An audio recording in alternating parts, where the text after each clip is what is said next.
Welcome back to another episode of the Patel Perspective, and in this video I want to lay out a system for students who can get a 4.0 in 2024.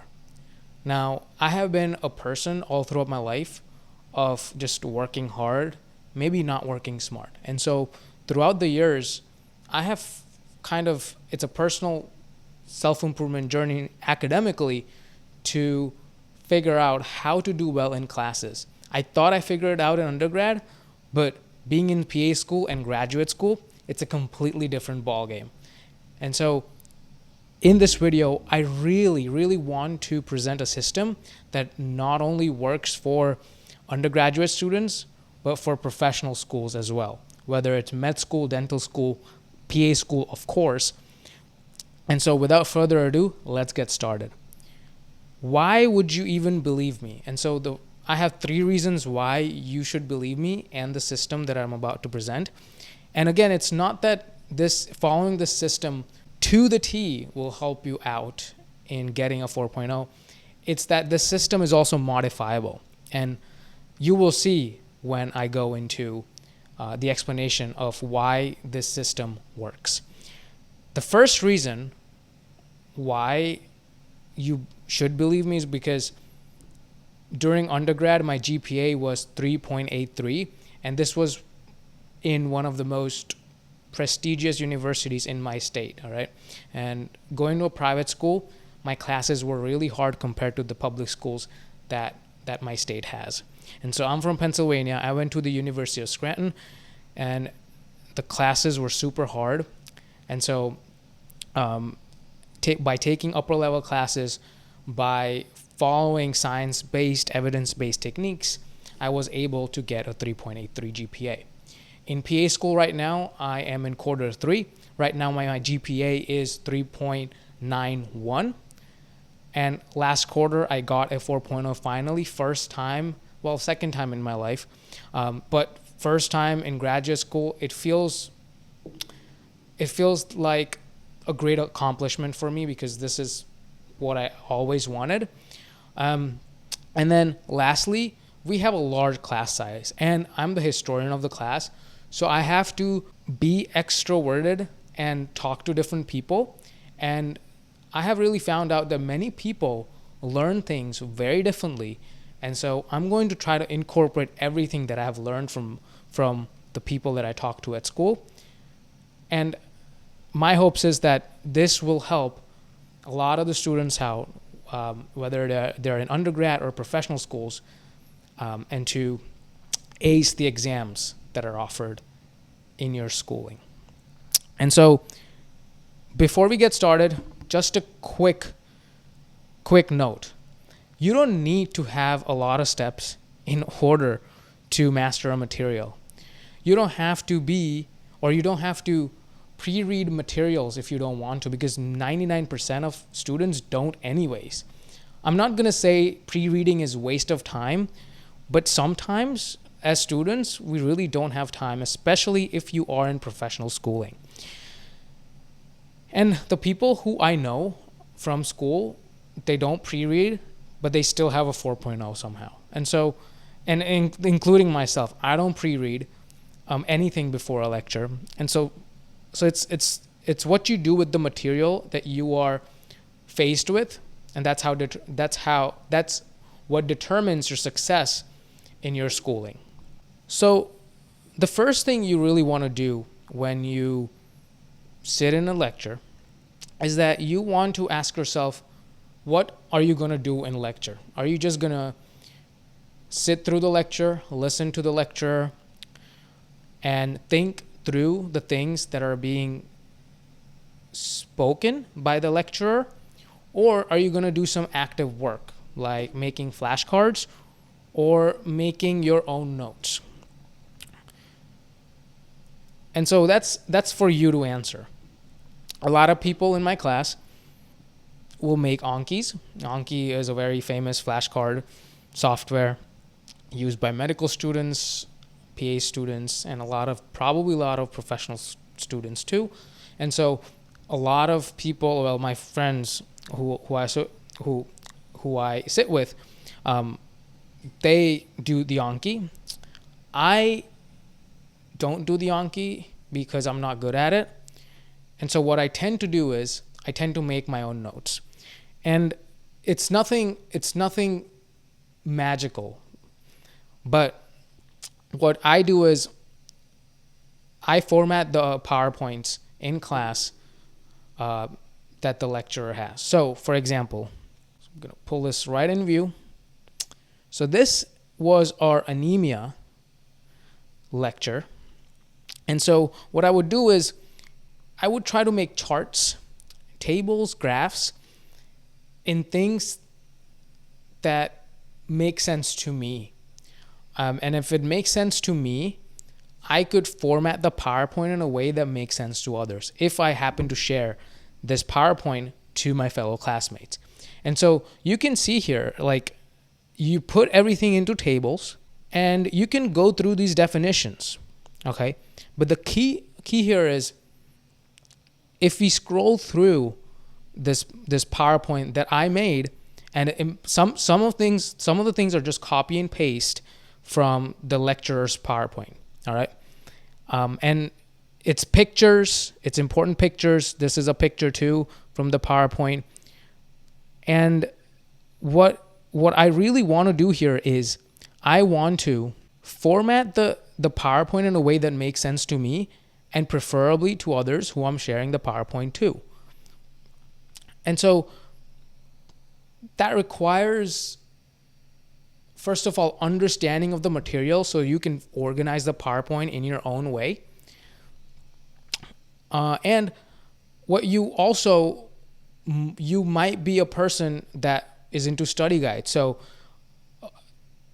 some people in my class, they make study guides. And so you can just do the study guides in class during lecture if you want to. So I do the PowerPoints. You may choose to do study guides. The whole point is, the whole theme here is that you want to make your notes that is understandable to you. You want to add tables, charts. You want to make your own diagrams. And you want to add images to your PowerPoint. All right? And we'll go into the next step. But I want to scroll through some of these things to show you exactly what I'm talking about. And so this is our Clin Med class. And so one of the diseases that we looked at was iron deficiency anemia. My goal is to put a lot of information on one slide. So we have the signs and symptoms, okay? And then you would have the lab values and the diagnosis on the next slide. And then you have the treatment on the next slide, because there's a lot of steps to the treatment for iron deficiency anemia. And so for some of the slides, it's just one slide per disease. So like, for example, let me look through. Something that's, so maybe this one, right? So lead poisoning in adults, signs and symptoms, how to diagnose it, and how to manage it, and then treat the condition. And so that it's all in one slide. Sometimes you don't need pictures. Sometimes you just need one slide with what you want.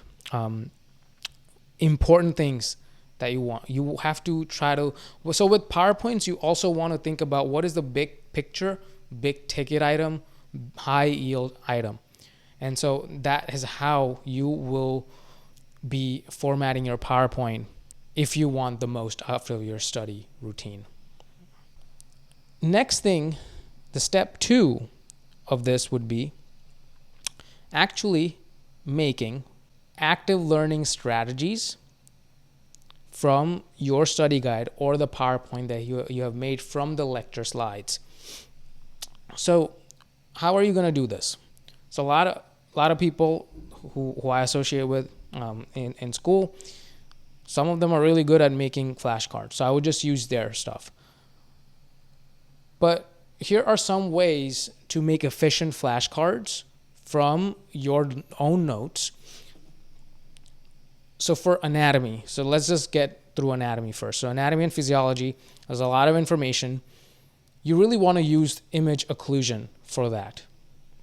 So if you're using Anki or any other, I don't know if Quizlet does it, but you want to use image occlusion, and you want to occlude out all the words that are associated with the structure. So if you're looking at, for example, a femur, all right, you want to really, if you want to study anatomy, the best way to do it is just image occlude pictures of femur, or pictures of tibia and fibula, picture of like hip joint, like you want to really use the image occlusion. The next thing is how, so these are some of the things that I really do when I make flashcards, and most people do, is that you only use one word answers for your flashcards, because once you have more than one word answers, it's going to be so hard for you to go through that flashcard. It will be a lot of struggle, a lot of unnecessary struggle and pain, because at that point you're not solidifying information, connecting the dots, coming full circle, but you're just regurgitating mindless information and not even connecting the dots. And so that's where only one word answer comes into play. For example, if we pull up this lead poisoning, right, in adults. So one word answer, what is the primary treatment for lead poisoning? The answer would be oral succimer. And so one word answer, all right? Now for complex things like, let's say, signs and symptoms, what I really do is think about, okay, what sign and symptom of lead poisoning would give the answer away? Okay, now with lead poisoning, it's really hard because you have a lot of different symptoms. But you can group symptoms by a particular system. So you have neuro symptoms, you have GI symptoms, you have cardio symptoms. And so that's how you can really create answers of the flashcards you're making. And last thing is, what if you have what if you really have more than one answers to your flashcards? And so this is where mnemonics come in. And so the best way to efficiently make flashcards, if the answer to the flashcard is more than one word or two or three words, is to have a mnemonic. For example, many things are possible is a mnemonic for the opening of your heart valves in order. So many, M, mitral valve, T, tricuspid, A, aortic, and then P, pulmonic or pulmonary. So that is how I go about making my own flashcards if I ever have to. And I think most people and my friends who make flashcards, they generally do the same. What are some other things that you can do with your own notes, whether you have your own formatted PowerPoint, just like myself, or you have your own study guide, your beautiful study guide that you just created from the lecture slides? So you can create concept questions, okay? So what is a concept question? A concept question is a question that forces you to answer an open-ended question. Let me think of an example, all right? So we are looking at lead poisoning right now, but let's see if I could, maybe this one, all right? Yeah. So now I'm looking at folate deficiency and B12 deficiency anemia. So a concept question could be,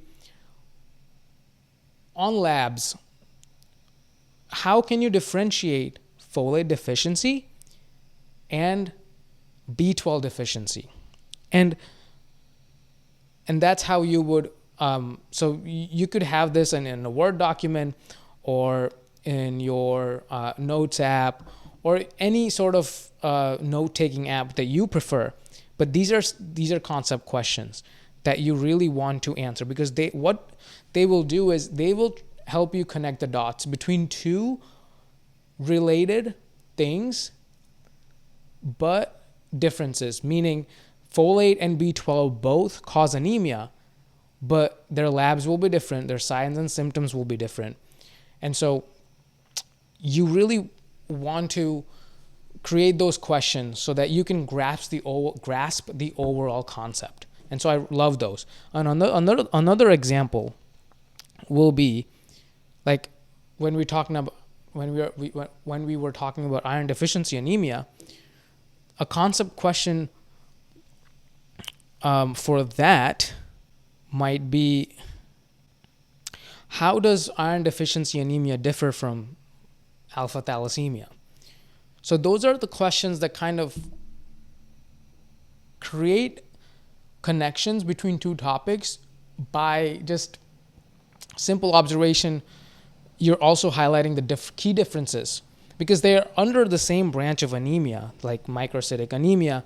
I don't want to get too wordy here, but like they're under the same branch of concept, but then you're kind of trying to figure out differences. You're trying to understand the whole concept behind why this leads to this and why this leads to that. Okay.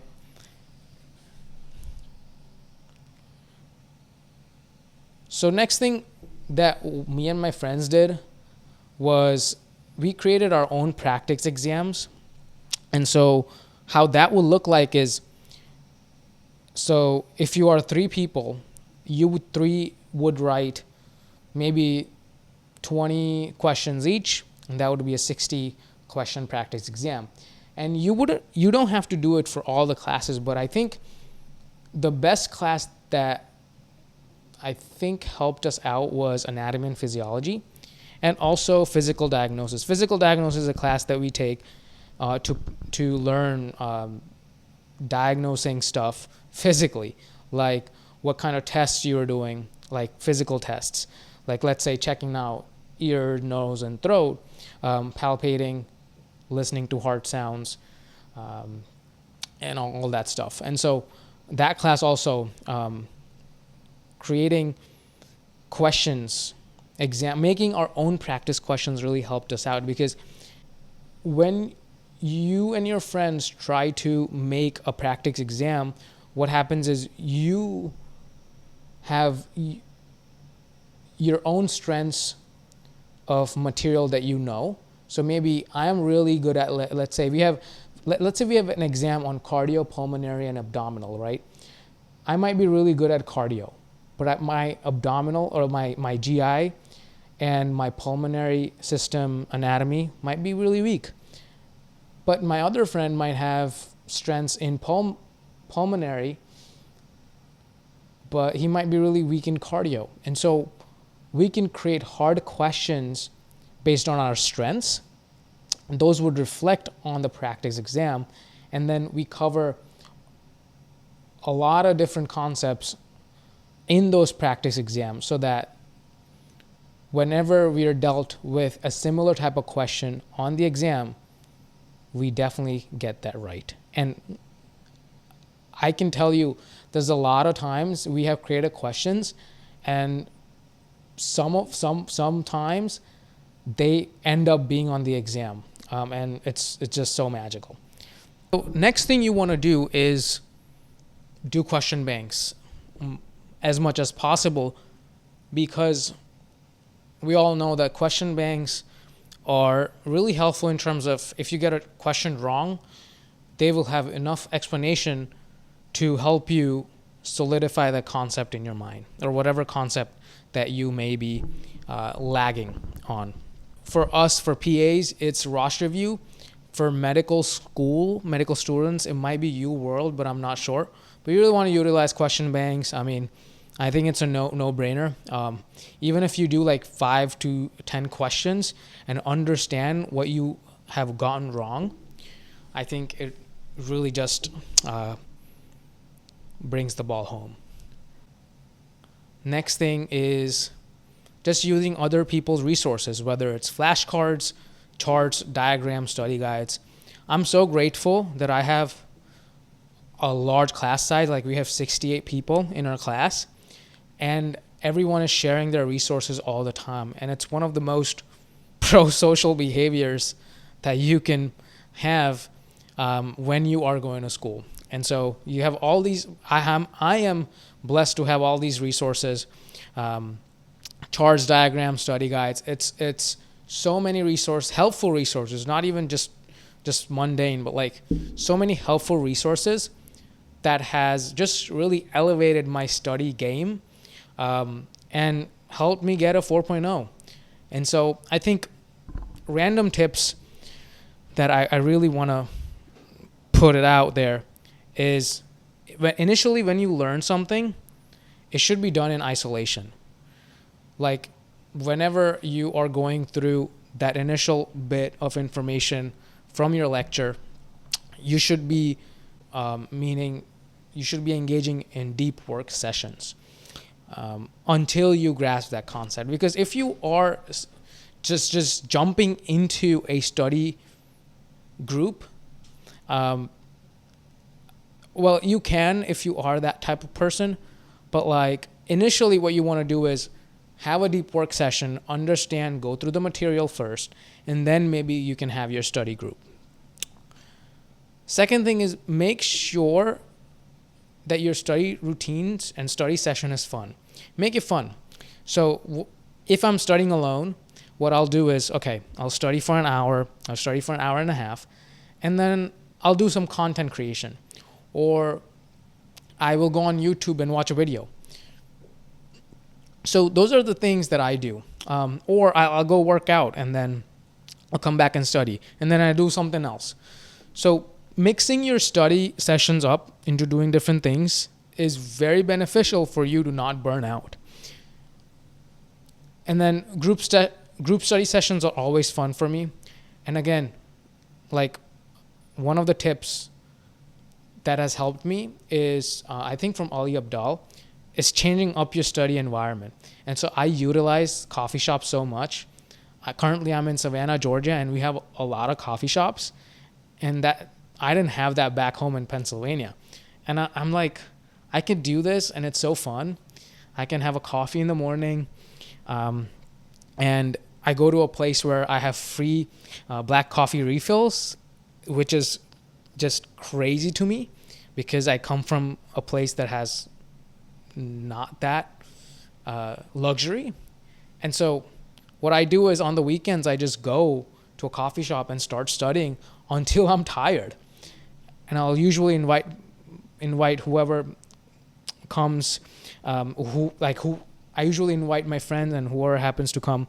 And so it's just a fun study session. And then lastly, you can incorporate games in the topic of making this all fun. Like you can play a Kahoot game, or you can just ask questions to your friends randomly and all that sort of stuff. So incorporate healthy breaks is also one of my random tips out there, which I really covered it in this the topic of fun study sessions. And yeah, just have fun while you do all this, because one of the advice I received from one of our professors back a couple weeks ago is that when you are going through something challenging, if you don't incorporate fun in them, you'll be burned out really easily. Whether it is you're going through undergrad, everything is hard.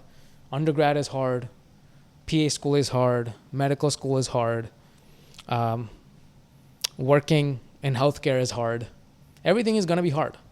But if you have people around you that make it fun for you, and if you are that person who wants to make it fun for other people, I think that just spreads positivity and encouragement, motivation to people around you to achieve that common goal of, for us, it's being PAs one day, and working in healthcare and helping other people's lives.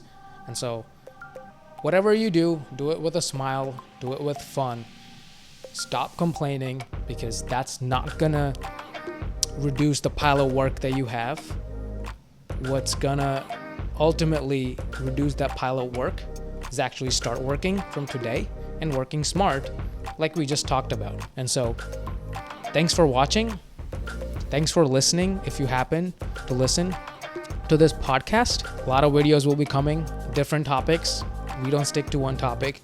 A lot of guest appearances may be coming this year into next year. And so thanks for watching. I hope you get a 4.0 this year. If you haven't gotten it, take care.